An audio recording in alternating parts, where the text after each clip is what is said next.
Bong Quinto has been part of a lot of big games with the Colegio de San Juan de Letran Knights. But the countdown to the 2018 PBA Rookie Draft has made him feel something he had yet to feel ever in his 24 years of existence. Mixed emotions talaga. Simula nung bata lang ako at pumasok ako ng Letran, ito na ang pangarap ko, na talagang makapasok sa PBA, shared Quinto during the Slam Philippines-hosted draft suite. Lahat ang paghihirap ko, bukas malalaman mo kung worth it pa. During his stellar 5-year career in Letran, the 6'1" bruiser has experienced a lot of highs and lows. Some will argue that the highest point of his career was back in the NCAA Season 91 tournament that saw Letran put a halt on San Beda's dynasty. While others would say that his last year with the Knights was the most special as he was able to lead Letran back to the Final Four after a 2-year absence.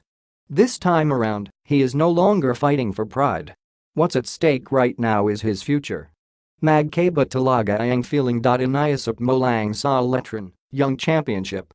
Pero ito kasi, pangarap ko na yung nakataya, he added.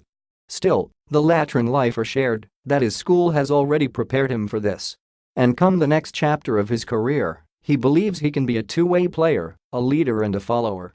Hinabagay ko sa Letran na maging leader o role player. So sa akin prepared name and ako. Ito na yung pangarap ko simula nung bata ako kaya sa